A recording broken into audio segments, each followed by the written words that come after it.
Assalamualaikum Siap. warahmatullahi wabarakatuh. Berjumpa lagi dengan saya, Endang Wasiati Wirono. Sore ini di program Ngabuburit Income, kelas episode.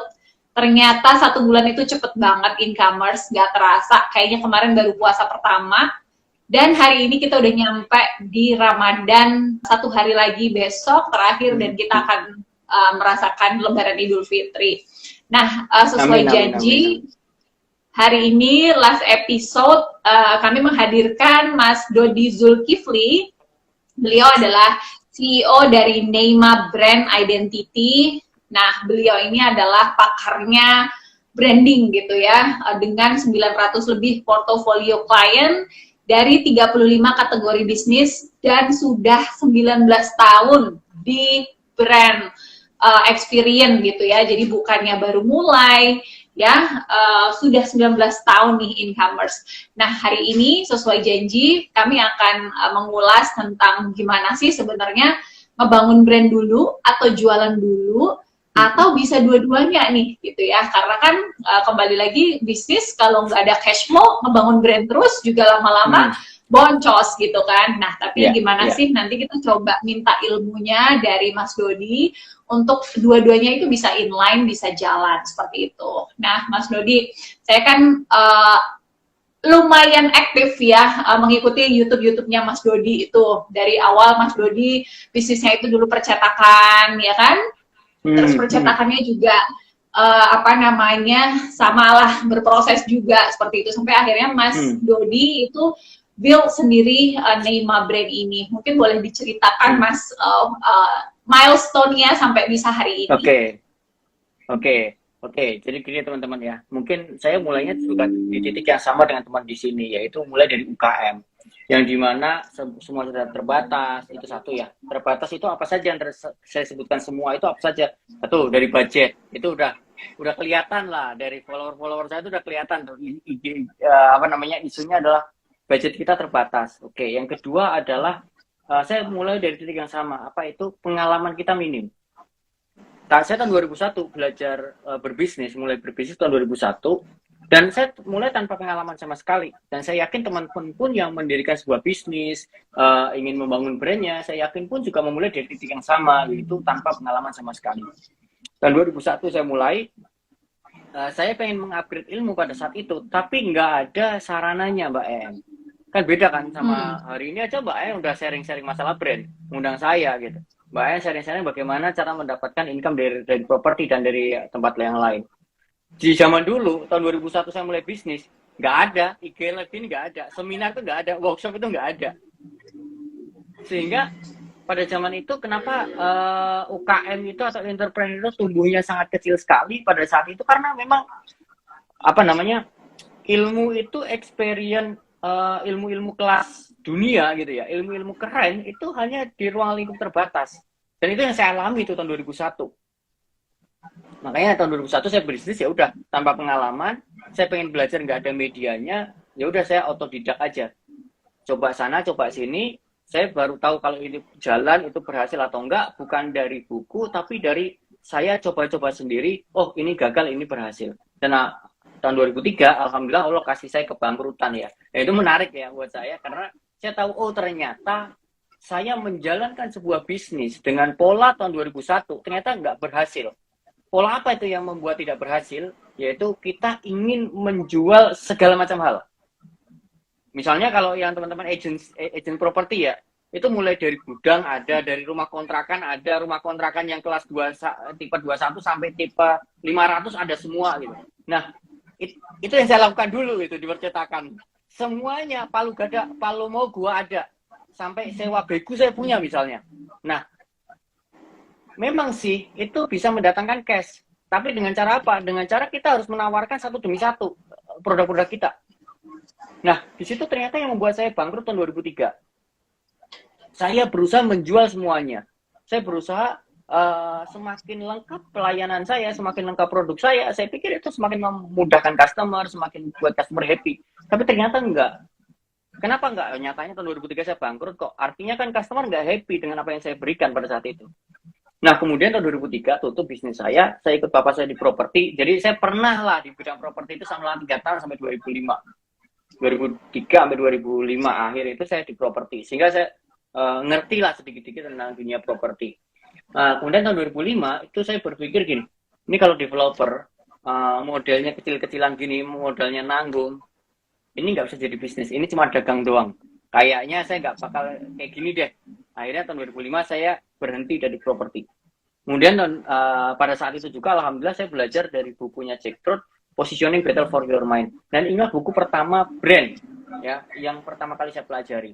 Setelah saya belajar dari buku Positioning Battle for Your Mind, setelah saya tahu, oh ternyata yang buat saya bangkrut tahun 2001-2003 itu adalah saya tidak punya positioning. Nah, positioning itu apa? Nanti kita bahas setelah ini. Nah, dari situ saya ngerasa, oh ternyata kebodohan saya tahun 2001-2003 adalah saya berusaha memberikan segala macam hal saya jual semua. Saya bisa mulai dari spanduk, surat dan amplop, undangan, semuanya saya bisa. Ternyata itu sebuah kebodohan saya yang saya lakukan. Dan saya baru menyadarinya itu di kemudian hari tahun 2003. Gitu. Setelah 2003-2004, setelah saya belajar dari bukunya Positioning Battle for Your Mind. Nah, dalam buku itu kira-kira ngomongnya gini deh, kalimat singkatnya. Kamu harus punya satu ciri khas yang dimana kamu ingin dikenal sebagai expertnya di bidang apa. Nah, itu tuh. Kamu pengen dikenal sebagai expertnya di bidang apa? Oh, ternyata gitu ya.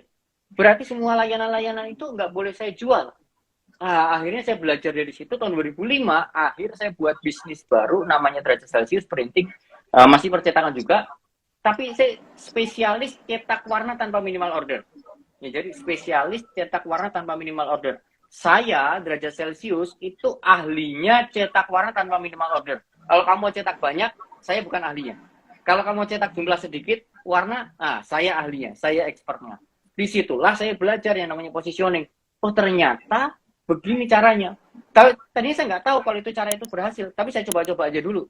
Setelah saya coba, kemudian saya iklankan, saya pasang iklan di koran, spanduk, tabloid, dan lain-lain. Kok alhamdulillah responnya bagus, omsetnya meningkat, bahkan 2 tahun itu saya punya cabang 7 di Semarang. Adalah kita punya positioning yang spesifik gitu. Kita punya satu keahlian tertentu, kita punya expertise tertentu, yang dimana orang harus mengenal expertise saya. Bedanya apa gitu dengan yang kita semuanya jual sendiri. Contohnya gini, Mbak En nih, contoh Mbak En menghubungi saya, diajak sharing tentang brand kan. Kenapa? Karena dalam pikiran Mbak En, kalau ngomongin tentang brand, undang Mas Dodi aja, contohnya gitu. Padahal saya nggak nawar-nawarin, Mbak, undang dong saya IG live bareng yuk, kan gitu kan. Mbak En yang undang saya, kenapa gitu?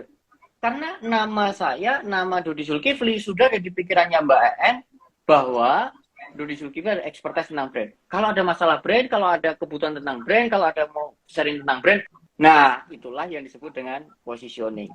Gitu Mbak En. Nah nanti kita belajar, kita ngobrol-ngobrol lagi lah terkait hal ini nanti. Keren, gitu, Mbak. Keren. Jadi spesialisasi cetak warna tanpa minimal. Tanpa minimal betul. Tuh berapa gitu Mas? Berapapun diladenin gitu. Ya, satu lembar pun bisa. Oke. Jadi orang nggak usah bingung gitu ya. Pokoknya mau cetak warna, mau 1 lembar pun aku cari aja nih Mas Dodi, percetakannya Mas Dodi seperti itu ya. Oke, Mas. Waktu itu saya nggak keluarin personal brand saya. Ya, keren banget. Jadi positioningnya itu harus jelas dulu gitu ya Mas ya. Iya, kayak mungkin seperti saya lah. Saya sebenarnya bisa jualan apapun gitu ya. Tapi saya selama 13 tahun ini saya nggak mau ngomong macam-macam. Pokoknya real estate aja gitu. Betul. Pokoknya lu mau ngomongin real estate ya lu cari gue gitu kan. Jadi nggak mau ngomongin hal lain yang nggak ngerti gitu loh. Mungkin itu. Iya. Oke, kemudian mungkin juga begini Mbak. Nah, Mbak En juga Mbak En spesialis di real estate. Real estate-nya kan ada skala tertentu kan? Nggak semua real estate. Kan? Ya, betul. Nah, itu positioning tuh. Ya, I got it. Maksudnya mau main di pasar middle to up atau mungkin main spesialisasi secondary, spesialisasi primary, atau mungkin mungkin dari range harga sekian seperti itu ya Mas ya. Jadi positioning itu dari awal udah jelas, jadi nge-brand gitu ya. Oke, Iya, baik. betul sekali. Oke, jadi mungkin kalau selama ini sih kami mungkin mulai ngebangun ya, bahwa kami memang strongnya tuh di secondary gitu Mas. Jadi memang kalau komposisi di kami itu ada mungkin 80% itu secondary, 20% itu primary, seperti itu. Jadi mungkin itu kayak, ya walaupun belum jelas banget, tapi itu kayak udah menjadi pembeda, seperti itu. Nah, kemudian Iya, Mas, iya. saya kan ada nonton juga nih yang ini sebelum masuk ke brand lebih dalam ya, saya mau nanya tentang Hmm, hmm. 5 Club gitu. Karena kan saya ngeliat kan Oke. kehidupannya Mas Dodi itu begitu terschedule gitu ya, buat konten lah, sebagai content creator, sebagai seorang brand consultant juga, Hmm. punya tim juga yang growth gitu. Nah, apakah itu juga salah satu sign sukses dan kunci suksesnya Mas Dodi gitu untuk ngebangun Neymar brand? Iya. Ini pertanyaan menarik sekali nih. Kayaknya saya lebih seru bahas ini nih, gitu. Nanti itu next bahasan nanti akan ada lagi. Oke. Nah, gini teman-teman ya. Pertanyaan menarik sekali. 5 Club. Mungkin saya jelasin dikit ya 5 Club itu. Jadi sebenarnya saya udah punya rutinitas itu, cuma belum tersistemasi. Tapi setelah saya mendapatkan buku 5 Club, makin jelas lagi apa yang harus saya lakukan, berapa lama, dan kapan dilakukan. Nah, jadi saya ulangi ya, aktivitas apa yang harus dilakukan, berapa lama, dan kapan dilakukan. Setelah saya mendapatkan buku 5 Club. Kalau di buku itu kan bangunlah sebelum jam 5. Kan itu yang nulis orang Amerika. Jam 5-nya Amerika, jam 5-nya sini kan beda. Kalau di sini ya mungkin jam 3 malam lah. Karena kalimatnya bangun sebelum fajar. Mungkin di Amerika sana, saya nggak tahu ya. Mungkin di Amerika sana masih jam 5 itu masih kadang-kadang ada yang sebelum fajar itu jam 5. Tapi di Indonesia ya mungkin kira-kira jam 3 lah. Kalau bisa dianggap kita berubah ke Indonesia. Nah, ini adalah yang menarik teman-teman semuanya. Contoh gini Mbak AN. Ada salah satu peserta waktu konsultasi brand ya, itu nanya ke saya, Mas Dodi, saya itu sudah ikut workshop sana sini, saya udah ikut live IG sana sini, saya udah ikut kelas Zoom webinar sana sini tentang cara bikin konten. Saya minta tolong dong Mas Dodi ngajarin saya cara bikin konten. Oke. Saya tanya gini sama dia. Emangnya kamu udah belajar apa saja cara bikin konten? Kamu udah belajar berapa teknik untuk bikin konten? Oh iya, saya udah belajar banyak. Belajar jurus A, jurus B, jurus C, jurus C. Artinya dia punya lengkap. Artinya dia udah tahu gitu. Ya, artinya teman-teman ini sudah tahu apa yang harus dilakukan. Sudah tahu bagaimana cara melakukannya. Tapi yang jadi masalah adalah kenapa itu tidak dilakukan? Dan ternyata setelah kita tahu, tidak otomatis kita bisa melakukan, tidak otomatis kita akan melakukannya. Jadi tidak satu paket, kita tahu cara melakukannya, kita bisa melakukannya, dan kita benar-benar melakukannya, itu nggak satu paket gitu. Itu bukan paket hemat yang satu kali beli, renteng semuanya gitu. Nah, saya tanya, terus kalau kamu udah tahu segala macam cara, kenapa kamu nggak melakukannya? Ah, itu Mas Dodi. Saya itu waktu saya habis, saya itu one man show. Dari pagi saya rutinitasnya ini, siang ini, malam ini. Saya nggak punya waktu untuk bikin konten. Nah, kalau gitu yang bermasalah itu cara ngatur waktunya, bukan masalah yang bikin kontennya. Karena tadi jelas ya, dia mengatakan bahwa waktu saya habis, gitu. Saya one man show. Ya terus kenapa kamu nanya ke saya? Kenapa kok kamu nanya ke saya cara bikin konten lagi? Karena jelas-jelas yang bermasalah bukan cara bikin kontennya. Oh iya, bener juga ya. Terus saya minta gini sama dia. Tolong tuliskan, teman-teman juga bisa praktekkan nih. Tolong tuliskan rutinitasmu dari bangun tidur sampai tidur lagi. Ya, mulai dari bangun tidur sampai tidur lagi, tulis dulu semua. Sampai Senin sampai Ahad, semuanya tulis. Pokoknya yang sifatnya rutin, di luar yang insidental. Tulis semua, udah jam sekian pagi ngurusin anak sekolah, karena dia mak-mak itu kan. Pagi ngurusin anak sekolah, sarapan. Setelah itu jam kosong, balas chit-chat sama konsumen atau ngurus masak, kemudian siang jemput anak sekolah, tidur anak sekolah, kemudian balas konsumen lagi, dan seterusnya. Ini setelah saya lihat, saya tanya, waktumu berarti udah habis ya? Selama 24 jam ya? Iya Mas, sudah habis nih waktu saya. Nah, kalau waktumu sudah habis 24 jam, kamu mau belajar cara bikin konten dari siapapun, nggak bakal bisa. Mau belajar dari orang yang paling expert pun kamu nggak bakal bisa bikin konten. Kenapa? Karena waktumu untuk mengeksekusi itu nggak ada. Waktumu untuk belajar membiasakan diri membuat copywriting, membuat konten secara konsisten, itu kamu udah nggak punya waktu. Masalahmu berarti bukan tentang cara membuat konten, bukan tentang cara membuat copywriting, bukan tentang cara menulis, tapi problemmu adalah kamu bagaimana cara mengatur waktu hidupmu. Nah, saya bilang gini, coba deh luangin aja 1 jam waktu pagi. Luangin aja 1 jam waktu pagi, 60 menit waktu awal pagi. Jam berapapun terserah kamu. Wah, saya udah nggak ada waktu, Mas. Itu kamu bangun jam 4 pagi, coba bangun jam 3. Wah, kalau saya ngantuk gimana? Coba dulu. Jangan komentar sebelum nyoba. Kalau kamu nggak punya waktu untuk bikin konten dan kamu merasa konten itu penting, ya udah, alternatifnya kamu bayar orang lain aja bisa bikin konten. Wah, duit saya nggak cukup, Mas Dodi. Kamu pakai waktu nggak mau bayarnya. Kamu pakai uang nggak mau. Terus gimana saya? Pilihan hidup kita kan gini. Kita yang melakukan atau orang lain yang melakukan? Kalau orang lain yang melakukan, ya kita harus bayar. Kalau kita yang melakukan, kita nggak perlu bayar. Tapi kita perlu bayar pakai waktu kita. Pilihannya gitu. Kita jangan bikin sulit sendiri hidup kita ya. Nah, kemudian saya tolong tulis 60 menit awal. Saya minta waktunya itu aja. Ya, 60 menit awal, blok waktu jam 3 sampai jam 4. Ngapain? 20 menit pertama, kamu bikin yang namanya abundance journal. Kamu tuliskan apa yang kamu syukuri pagi hari itu. Apa yang kamu merasakan bahagia, berterima kasih sama Allah, sudah dikasih pemberian yang sungguh luar biasa. Oke, di dalam abundance journal, yang kedua yang perlu dituliskan adalah 20 menit pertama ya, menuliskan abundance journal. Yang kedua adalah menuliskan apa yang mau kamu lakukan pada pagi hari itu. Sehari itu kamu ngapain aja. Jemput anak jam berapa itu tulis dulu. Plus, tolong diatur waktu. Kapan kamu mau bikin konten? Mulai mikir kapan mau bikin konten dalam sehari itu. Wah, kayaknya Senin ini padat banget. Saya ada waktu dari jam 1 sampai jam 2. Tulis. Blocking waktunya. Kenapa? Selama ini kalau teman-teman hanya menuliskan yang namanya to-do list. Saya mau bikin konten. Hanya berupa bullet. Kemudian ada aktivitas saya mau bikin konten. 90% saya yakin itu nggak bakal dijalankan. Makanya saya bilang, buang to-do list-nya. Buang to-do list. To-do list itu adalah jembatan untuk membuat time blocking. Setelah tahu apa yang mau dilakukan dalam to-do list, rubahlah itu menjadi time blocking. Apa itu time blocking? Kapan kamu melakukan itu? Berapa lama kamu melakukan itu? Jadi setiap pagi kalian buat planning. Kalau mau hidupnya berubah ya. Ini hanya untuk orang-orang yang mau hidupnya lebih baik, yang pengen omsetnya lebih besar lagi, yang pengen brandnya lebih berkembang lagi. Lakukanlah yang namanya time blocking. Kalau sudah ada aktivitas yang ingin dilakukan, convertlah itu menjadi sebuah blok waktu ya. Saya mau melakukan ini jam sekian sampai jam sekian.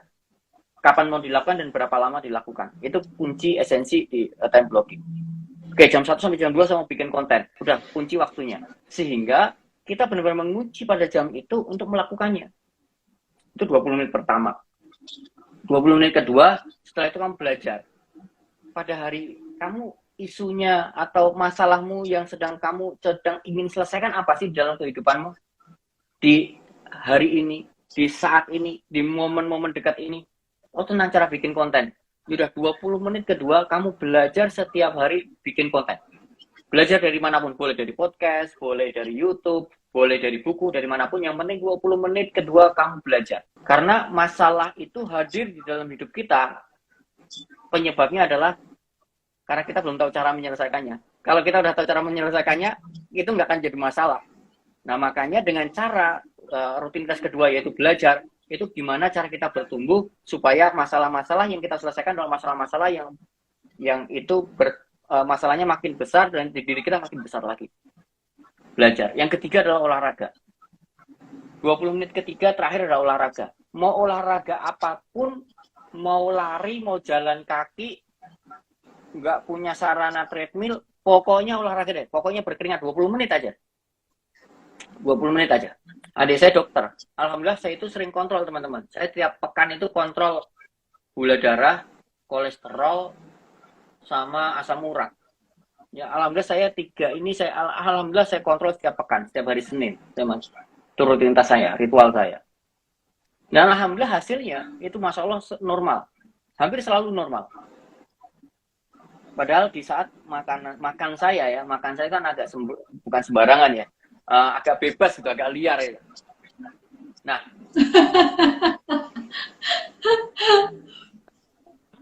dibandingkan dengan saudara saya yang jaga makan, yang jaga makan itu bukan berarti makannya dijaga pakai satpam ya. Artinya jaga makan itu ada polanya gitu. Ternyata kolesterolnya dan asam uratnya masih bagus punya saya. Yang dimana saya jualan masih makan. Kemudian makan berkolesterol saya masih makan. Nah, kata adik saya nih, dokter nih, bisa jadi penyebabnya adalah rutin olahraga. Adik saya bilang gini, kamu olahraga kalau dikumpulin itu 20 menit sehari ya, kan kalau dikalikan 6 hari berarti kan 120 menit 2 jam. Kamu seminggu olahraga 2 jam sama 20 menit selama 6 hari, setelah sehari 20 menit. Itu efeknya bagus yang 20 menit tapi per hari. Artinya rutin itu lebih penting daripada besar tapi sekali. Kecil rutin lebih baik daripada besar sekali. Nah, itu kunci olahraga. Dan alhamdulillah saya konsisten ya. Alhamdulillah udah 3-4 tahun ini saya konsisten untuk olahraga 20 menit per hari. Meskipun jalan kaki aja. Meskipun ngangkat barang aja. Karena di buku 5am Club itu mengatakan lakukan aktivitas apapun yang penting berkeringat. Nah, kuncinya berkeringat. Nah, itu Mbak En, 5am Club. Gitu. Keren. Ini menjadi fondasi teman-teman semuanya ya. Saya tambahkan dikit. Teman-teman, rutinitas pagi ini adalah seperti fondasi. Fondasi untuk apa? Fondasi untuk membangun bangunan di atasnya. Artinya ketika kita ingin belajar ilmu copywriting, itu seperti kita membawa tiang yang ingin kita taruh di atas sebuah fondasi. Ilmu copywriting kita taruh di atasnya. Kemudian ilmu brand taruh di atasnya. Ilmu apalagi tuh? Ilmu cara jualan taruh di atasnya. Artinya ilmu-ilmu yang kita pelajari ketika kita akan mengeksekusi itu selalu butuh dudukan. Nah, dudukan itu apa? Ritual pagi hari tentang cara mengatur waktu. Itu adalah dudukan di semua ilmu-ilmu teknis. Nah, ketika dudukannya nggak ada, ketika fondasinya nggak ada, apa yang terjadi? Tiangnya bisa dipasang, tapi sebentar juga roboh.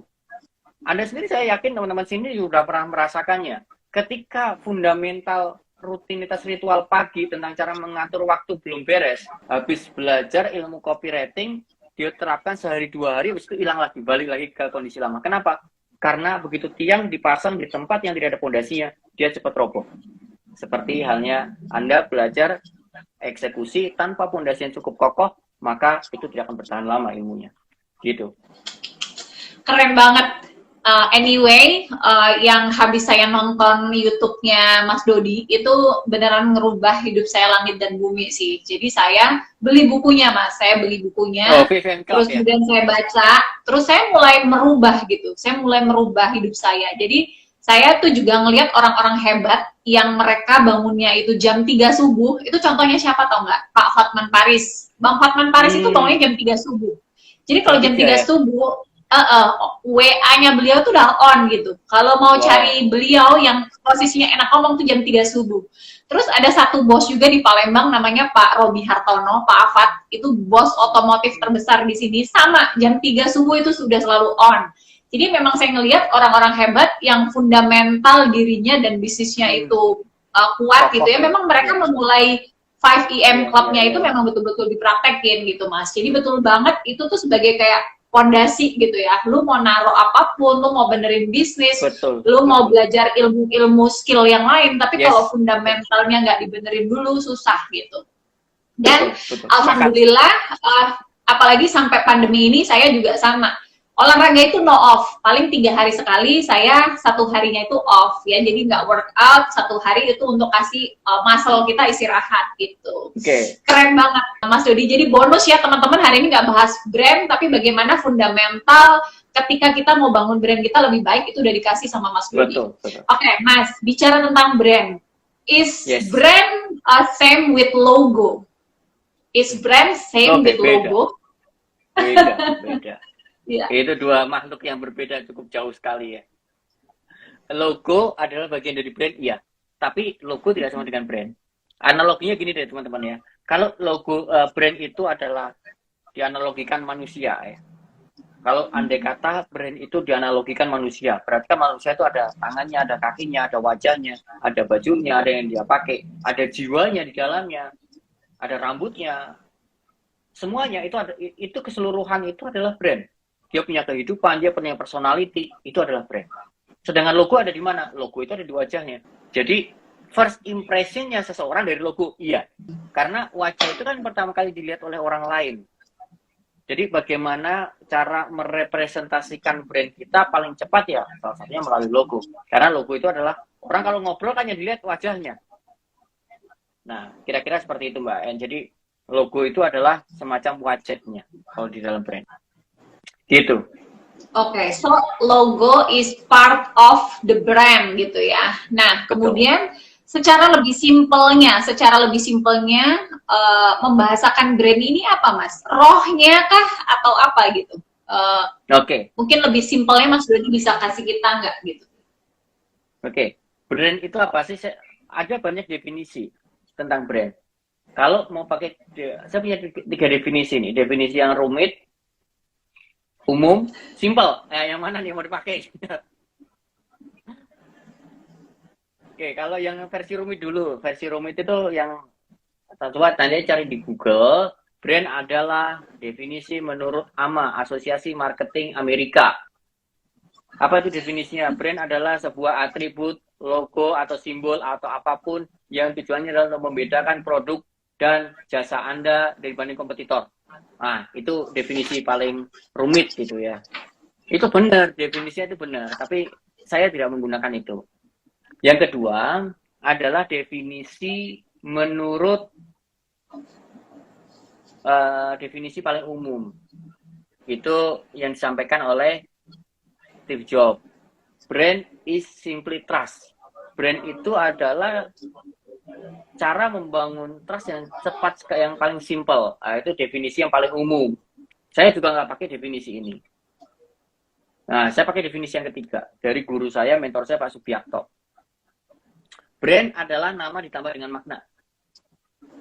Oke. Nama ditambah dengan makna. Nah, ini adalah definisi paling simpel yang saya pakai. Konkretnya gimana? Menggunakan definisi nama dan ditambah dengan makna ini. Contohnya gini Mbak Ayan. Setelah saya mendengar definisi ini definisi simpel banget dari guru saya. Dan menurut saya perlu menyempurnakan, bukan menyempurnakan ya. Saya perlu menerjemahkan ini lebih konkret lagi supaya bisa diterima oleh teman-teman yang lain. Contohnya begini, suatu ketika tim saya namanya Selina nih, di kantor. Selina ngomong, Selina saya panggil, Mbak kamu sini Mbak, katanya kamu bangun brand ya? Iya saya mau bangun personal brand saya Pak. Oke, tolong tuliskan di sticky note ya. Saya minta, tolong tulis ke dia, tolong tuliskan nama kamu di sticky note. Selina ingin dikenal orang lain, orang yang bagaimana? Nah, tulis di sticky note sekarang. Wow, tulis ya di sticky note. Oh, saya pengen dikenal orang yang ramah, saya pengen dikenal orang yang murah senyum, saya pengen dikenal orang yang baik hati. Oke, kemudian saya kumpulin teman-temannya yang sekantor. Kamu sini, tolong tuliskan di sticky note. Ini saya kasih sticky note, teman-teman Selina saya kasih sticky note. Tolong tuliskan. Di sticky note itu menurut kamu Selina orang seperti apa? Terakhirnya teman-temannya nulis tuh. Tulis sudah, kemudian setelah saya minta teman-temannya Selina baca. Tolong bacain deh. Menurut kamu Selina orang seperti apa? Nah, kata teman-temannya, Selina itu orang yang jarang ngomong. Kalau meeting itu sering diemnya, suka menyendiri. Oh, ini kan bertolak belakang banget gitu ya. Apa yang dikatakan orang temennya sama yang saya katakan tentang dirinya sendiri. Tapi ini true story loh. Ini beneran terjadi. Nah, pertanyaannya adalah brand itu apa yang dikatakan temennya tentang Selina ataukah yang Selina katakan tentang dirinya sendiri? Nah, ini kan ada dua makna nih. Selina memberi makna buat dirinya sendiri adalah saya orang yang murah senyum, saya adalah orang yang baik hati. Tapi makna Selina di pikiran teman-temannya, Selina itu kalau meeting sering diam. Selina itu sering menyendiri. Tadi kan ada dua makna. Makna Selina menurut dirinya sendiri dan Selina menurut orang lain. Nah sekarang, mana yang disebut dengan brand? Makna manakah yang disebut dengan brand? Nah, ini banyak nih di luar sana yang menganggap bahwa yang namanya brand adalah apa yang ada di pikiran customer. Apa yang ada di pikiran orang lain tentang nama Selina. Makna yang terbangun di pikiran orang lain. Nah ini yang sering kali, ini jawaban yang paling banyak. Itulah yang sering disebut dengan brand. Sering diasumsikan ini adalah sebuah brand. Tapi kalau bagi saya punya definisi yang berbeda. Saya punya pendekatan berbeda. Bahwa keduanya ini adalah brand. Ya, keduanya adalah brand. Selina menurut dirinya sendiri ini adalah brand. Selina menurut orang lain ini juga adalah brand. Dua-duanya brand. Yang Selina menurut dirinya sendiri, saya adalah orang yang ramah, saya ingin dikenal orang yang baik hati, saya ingin dikenal orang yang murah senyum. Itu yang disebut dengan brand blueprint. Ya, seperti kalau kita mau bangun rumah itu kan ada blueprintnya, artinya konsep. Apakah jadinya seperti itu beneran atau enggak, itu lain urusan. Yang penting itulah konsepnya. Nah, itu namanya brand blueprint. Sedangkan nama Selina yang ada di pikiran orang lain ini, yang nempel ada di pikiran orang lain, ini tadi yang disebut dengan brand blueprint. Sorry, brand equity. Nah, yang brand equity. Ya, brand equity yang nempel nih di kepala orang lain tentang nama Selina itu adalah brand equity. Nah, gitu. Satu brand blueprint, yang satu adalah brand equity. Pertanyaannya, dari mana teman-temannya Selina bisa menafsirkan Selina orang seperti ini? Dari mana teman-temannya Selina tahu Selina karakternya seperti ini? Dari mana teman-temannya Selina tahu bahwa Selina itu suka menyendiri? Dari perilakunya sehari-hari, dari aktivitasnya sehari-hari, dari cara dia berbicara sehari-hari. Nah, aktivitas, cara bicara, inilah yang di dalam brand disebut dengan brand delivery. Jadi kalau ini dibagi ya, perjalanannya pertama kita buat blueprintnya dulu. Kita pengen dikenal sebagai apa? Brand kita, nama, ini entah mau personal kek, mau corporate brand kek, mau produk brand kek, konsepnya sama saja, nggak ada bedanya. Pertama yang kita buat adalah kita tentukan blueprint kita. Kita pengen dikenal sebagai orang seperti apa? Kita pengen produk kita pengen dikenal sebagai produknya bagaimana? Punya keunggulan apa? Layanan kita pengen dikenal ke layanannya bagaimana? Personal brand kita pengen dikenal sebagai spesialisasi ahlinya apa? Nah, itu blueprint tuh. Nah, saya sangat merekomendasikan teman-teman blueprint untuk tertulis. Saya sangat-sangat merekomendasikan blueprint itu untuk tertulis. Kenapa untuk bisa tertulis? Kenapa kok harus tertulis? Karena kalau nggak tertulis, itu tersimpan di pikiran Anda saja. Apa efeknya kalau semua itu tersimpan di pikiran Anda? Kalau pas normal mikirnya, kita gampang tuh mengakses filenya di pikiran. Tapi kalau pas Anda sedang gabut, pas lagi nggak mood, pas lagi stres, pas lagi nggak enak, itu file yang sudah Anda tentukan. Saya udah merancang nih konsep brand kita, konsep brand saya kerennya kayak gini. Saya pengen dikenal sebagai expertnya ini. Saya pengen dikenal sebagai ahlinya ini. Itu udah ada di kepala. Kalau normal pikiran kita, itu gampang diaksesnya. Tapi kalau kita lagi stres, itu susah. Tadi saya konsep brand saya itu udah keren-keren loh. Apa ya? Itu bisa lupa. Makanya saya sering merekomendasikan tulislah itu dalam sebuah dokumen. Wah, gimana cara nulisnya Mas Dudi? Wah, nggak usah pakai panduan apapun dulu. Untuk tahap awal tuliskan dulu saja. Apapun yang terlintas tuliskan. Nama brand saya ingin dikenal sebagai ahlinya titik-titik. Tulis saja itu. Produk Anda misalnya. Saya ingin dikenal sebagai kebab yang herbal, contohnya. Saya ingin dikenal madu, punya produk madu yang spesialis untuk bisa mengobati batuk anak.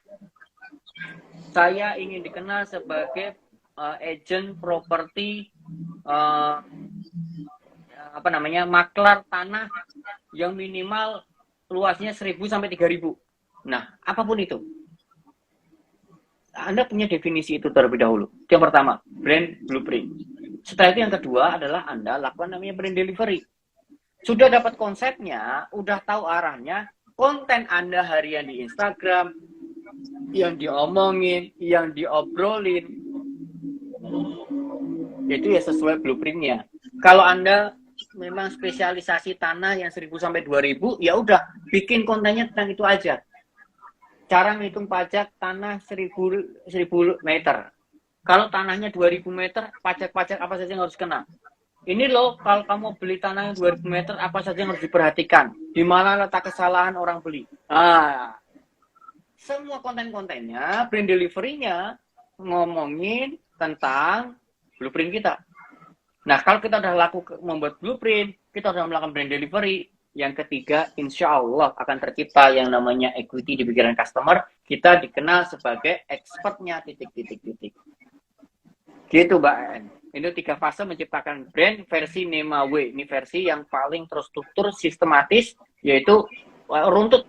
Pertama, membuat blueprint. Kedua, lakukan brand delivery secara konsisten dan kontinu. Akan tercipta equity di pikiran customer. Gitu.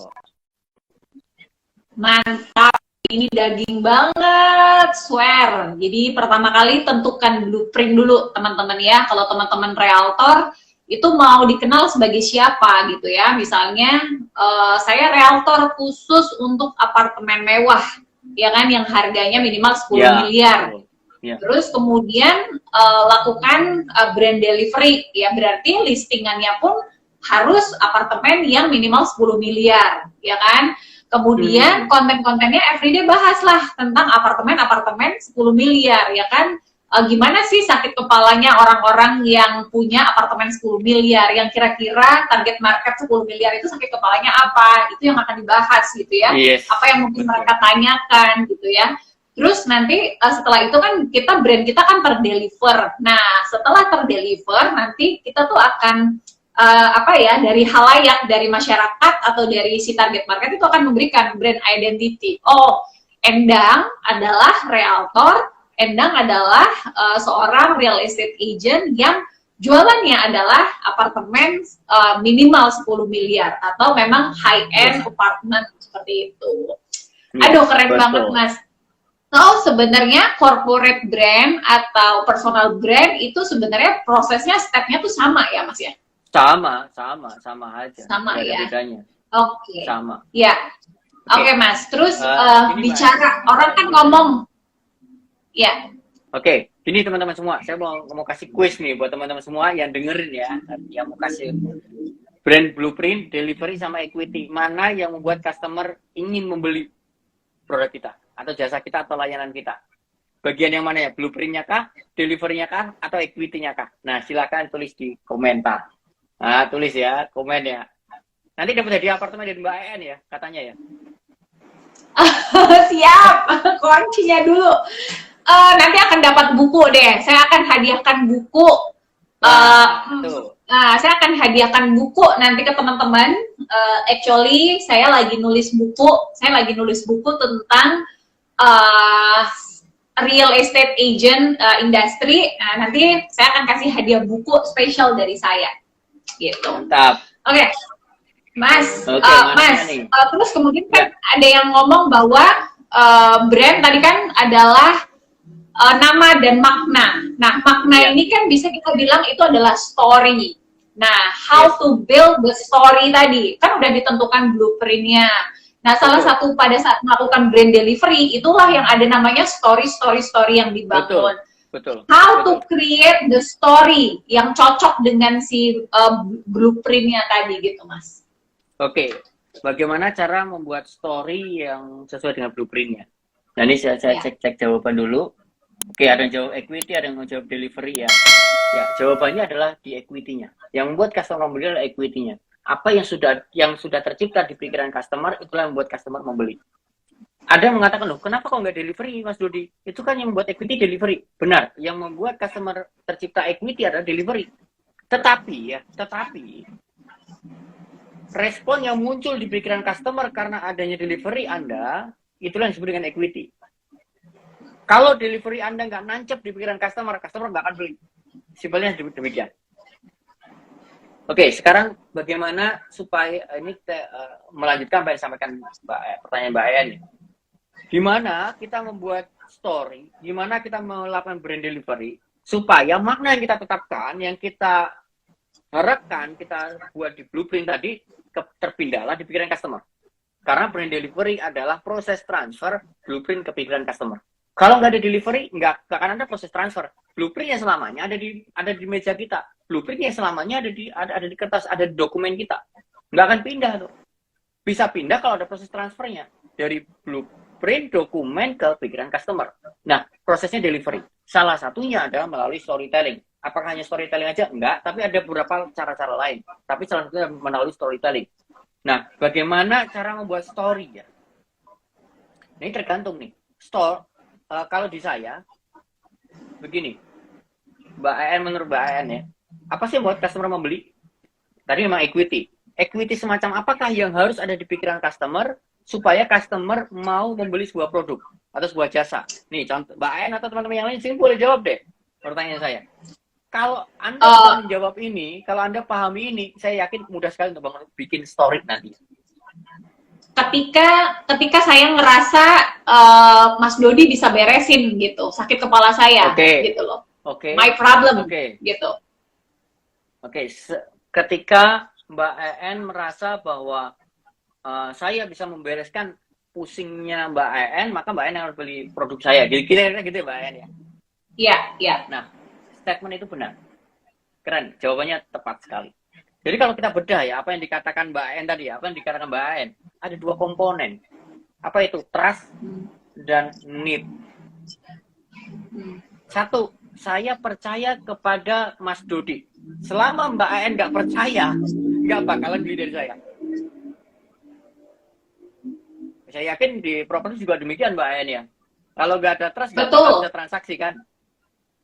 Betul, banget.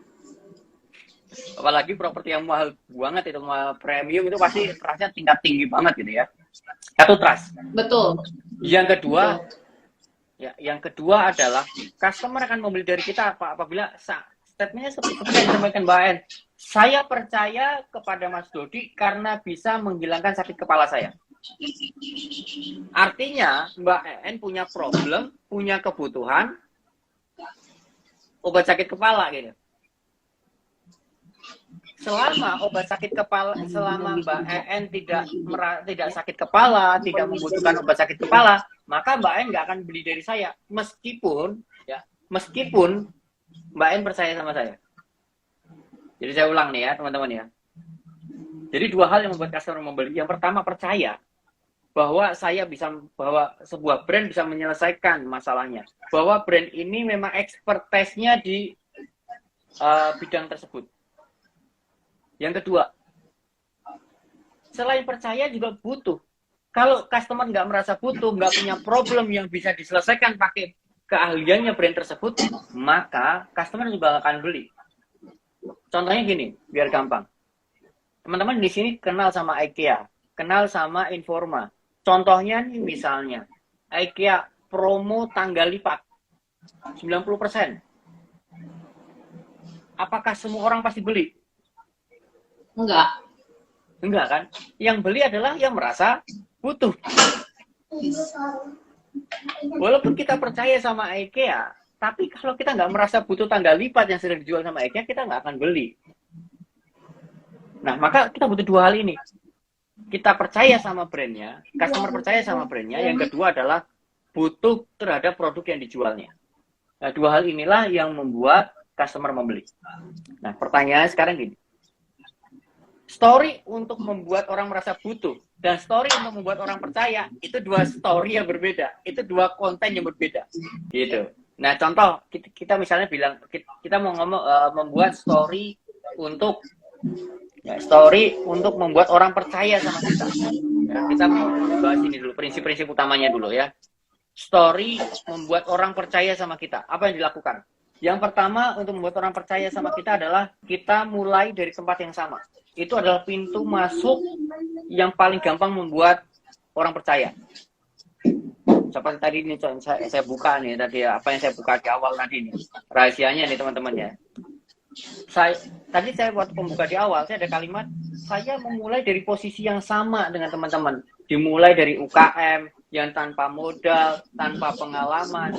Itu kenapa? Itu adalah story di awal untuk membuat rasa percaya. Kita mulai dari titik yang sama. Kalau customer ngerasa tidak mulai dari titik yang sama, kita di bawahnya atau di atasnya, customer nggak bakal percaya sama kita. Banyak praktisi-praktisi brand, ini contoh ya, bukannya praktisi brand ya, praktisi bisnis dan lain-lain yang sangat expertise di corporate, begitu masuk ke UKM belum bisa menerimanya secara tidak mudah diterima oleh teman-teman UKM. Kenapa? Karena mulai dari titik yang berbeda. Oke. Lebih gampang teman-teman ini, customer akan lebih mudah trust, lebih mudah percaya apabila storytelling, itu ada namanya backstory. Masa lalu kita itu harus sama dengan masa lalunya customer. Ya, jadi kalau kita mau bikin story, masa lalu kita harus sama dengan masa lalunya customer. Kesulitannya harus sama. Loh, ternyata kalau memang kita mulai titik beda, gimana Mas Dodi? Cari ceritanya orang yang sudah pernah berhasil kita bantu. Nah, itu bisa menjadi story. Jangan pakai story kita. Kalau pakai story kita, mereka nggak percaya nanti. Karena, oh iya, terang aja. Wong dia punya, udah punya dana gede dulu. Saya nggak punya dana apa-apa. Wajar aja dia bisa ngomong gampang kayak gitu. Nah, itu teman-teman semuanya ya. Nah, kalau flexing kemarin gitu, kalau teman-teman tahu, itu semua pakai cara yang sama. Kita mulai dari titik yang sama loh, saya mulai trading dari nol loh, gitu kan. Story untuk membuat orang trust, mulailah dari titik yang sama. Itu prinsip utamanya. Kemudian story untuk membuat orang need, story untuk membuat orang merasa butuh. Mulai dari problemnya customer. Nah, kalau tadi story untuk membuat trust adalah mulai dari cerita titik yang sama, kalau story untuk orang yang biar customer merasa butuh terhadap produk kita adalah mulainya adalah dari problemnya customer. Nah, itu jadi dua cara membuat story untuk membuat trust dan story untuk membuat need. Gitu, Mbak Ayan. Silakan. Oke, Mas, keren banget. Jadi ada dua story ya, ternyata story butuh dan story percaya. Jadi kontennya itu ternyata berbeda gitu, nggak bisa di mix gitu ya. Betul. Oke, jadi ternyata dari mulai pertama kali Mas Dodi ngomong, itu pun itu sudah ada framework-nya gitu ya. Oke, mulai kita ini sama-sama loh, mulai dari nol juga. Saya juga pernah membangun ini. I see, got it gitu. Jadi, aduh keren banget nih Mas Dodi, daging banget ini yang di-share sama Mas Dodi. Tapi ini belum bisa dimakan dagingnya. Ya, awal-awalnya bau-baunya dulu lah, bau-baunya dulu, smell-smellnya. Mas, habis itu kan kalau dia brandnya itu masih baru lah, kita bilang UMKM, seperti Mas Dodi tadi kan baru memulai seperti itu. Nah, brand ini kan belum gemuk gitu ya, jadi secara cost juga masih terbatas. Nah, gimana Mas? Ini relate sama judulnya kita gitu. Jadi dia masih suffer, tapi dia juga harus punya PR ngebangun brand. Nah, caranya ngebangun brand yang organik itu seperti apa, Mas? Oke, pertanyaan menarik nih, sekali itu menjadi penutup untuk kita berbuka bersama nanti ya. Tadi ada Mama A dan Mama B. Yang A jualan madu, tiap hari sharing tentang madu, tentang edukasi tentang madu di grup WhatsApp. Yang Mak B juga jualan madu, tapi selain jual madu, dia jual baju, jual skincare, dan lain-lain. Pas pada saat mereka berdua share apa yang dijualnya di dalam grup WhatsApp itu, dan di situ ada misalnya, anggap aja 200 orang di dalam WhatsApp itu. Pada saat yang sama, hari yang sama, mereka share tentang jualan madu. Belum tentu pada saat itu juga customer membutuhkan madu. Kalau yang mak-mak yang A setiap hari edukasinya tentang madu, sedangkan mak-mak yang B setiap hari ganti-ganti. Mulai dari skincare, kuliner, cookies, bakery, apapun itu dijual, apa lo mau gua ada semuanya, yang mak-mak yang B. Kira-kira yang melekat kuat di pikiran customer, yang brand itu namanya duduk manis di pikiran customer, bahwa ada nama ini spesialisasinya titik-titik-titik. Kira-kira yang A atau yang B? Kemungkinan besar yang A. Kenapa? Karena dia sangat konsisten. Yang A ini continue artinya apa? Setiap hari mengedukasi customer. Plus yang kedua adalah konsisten. Si A ini selain kontinu, dia konsisten. Konsisten apa? Konsisten terhadap pesan yang disampaikan. Satu pesan aja, bahwa saya spesialis, ahlinya, expertnya madu. Sehingga kalau butuh madu, hubungi saya ya. Seakan-akan di pikiran customer itu, nama brandnya itu sudah benar-benar duduk manis, punya tempat, punya porsi yang spesial, kira-kira seperti itu Mbak En. Sehingga cara ini murah gitu.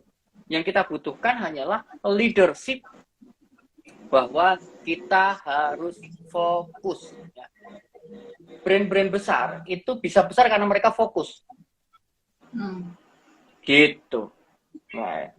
Fokus sampai itu bisa jadi mesin uang dan trademark gitu ya Mas ya. Betul. Jadi betul. nggak semua hal mau dilakuin gitu. Yes, Oke Mas, betul. kemudian dari experience-nya Mas Dodi udah 19 tahun ini, sebenarnya hal yang paling krusial untuk bisa tadi brand delivery-nya itu sama dengan brand blueprint yang kita mau gitu. Nah, caranya itu rahasianya tuh gimana sih, Mas? Oke. Yang pertama dari blueprint-nya dulu teman-teman, prinsip ya. Saya cerita hal-hal yang ini paling sering teman-teman itu salah, ya. Bukan salah. Teman-teman itu sering terlewat. Yang pertama, ketika membuat brand blueprint tidak berdasarkan customer centris. Artinya membuat blueprint berdasarkan keinginannya, pikirannya sendiri, fantasinya bahwa customer seakan-akan membutuhkan brand ini. Enggak, blueprint walaupun itu yang mengkreasi adalah kita, tapi sumber utamanya adalah customer. Problem is mother of innovation. Jadi kalau kita pengen punya brand kita inovasi, kalau kita pengen brand kita itu punya tempat duduk yang spesial di pikiran customer, maka mulailah dari pikirannya customer. Dari problem mereka, pusingnya mereka tolong selesaikan. Pusing bagian yang mana? Bagian depan, tengah, atau bagian atas itu. Nah, itu spesialisasi kita di situ, itu blueprint. Yang kedua adalah prinsip di dalam melakukan brand delivery. Ini adalah tentang leadership kita. Bahwa kita benar-benar fokus one brand, one positioning. Nama saya itu hanya terikat dengan bisnis saya yang Neima, yang agency brand. Meskipun saya punya bisnis yang lain, saya jarang mengeksposnya di dalam Instagram saya. Kenapa? Karena saya pengen saya dikenal expertise tentang brand. Contoh yang lain lagi. Saya punya bisnis agency saya namanya Neima. Neima itu adalah sebuah agency brand consultant. Saya punya satu lagi brand namanya The Brand Masterclass. Untuk apa? Kenapa kok saya bedakan? Apa bedanya? The Brand Masterclass adalah lembaga bisnis edukasi brand. Jadi kalau mau belajar tentang brand di The Brand Masterclass, bukan di Neima. Neima itu agency, konsultan. Kenapa kok saya bedakan? Saya memegang prinsip one brand, one positioning. Delivery saya harus konsisten bahwa Neima adalah konsultan brand. The Brand Masterclass adalah lembaga pendidikan brand. Kalau kamu belajar ke The Brand Masterclass, kalau kamu bikinin edukasimu, kamu ke Neima. Gitu, Mbak.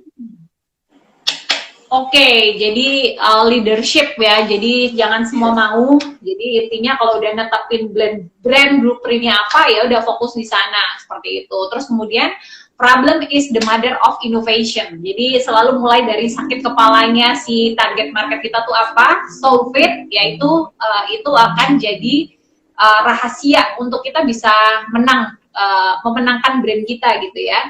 Terus kemudian jangan mau dikenal sebagai siapapun kita tuh mau gitu ya Mas. Bener banget. Yeah. Jadi kayak saya juga berusaha gitu. Saya berusaha untuk nggak ngomongin hal-hal lain gitu. Walaupun saya ada buka kuliner, ada buka apa gitu. Karena saya berusaha gitu. Karena kan saya mau brand saya tuh yang muncul, saya adalah seorang realtor gitu, seorang real estate industri gitu. Jadi saya nggak ngomongin yang lain-lain seperti itu. Mas, thank you so much. Mungkin ada pesan-pesan dulu untuk incomers yang sedang membangun brand, sedang berjuang. Silakan. Tadi udah yang terakhir tuh, Mbak. Yang dua itu tadi. Yang pertama ya, bahwa prinsip pertama ketika membuat blueprint mulailah dari problemnya customer, dan yang kedua adalah milikilah leadership one brand, one positioning, konsisten dan continue. Bahwa kita pegang kuat-kuat blueprint yang sudah kita tentukan, blueprint yang sudah kita buat, kuat-kuat pegang positioning itu. Deliverlah sesuai dengan positioning. Gitu, Mbak. Sip. Thank you so much, Mas Dodi. Minal aidin wal faizin, mohon maaf lahir batin. Selamat Lebaran. Salam buat keluarga. Izin nanti konten ini akan diupload di YouTube agar bermanfaat dan bisa teman-teman yang tidak mengikuti langsung bisa belajar dari sini. Terima kasih Incomers, sampai jumpa di Income Talk berikutnya. See you. Assalamualaikum warahmatullahi wabarakatuh.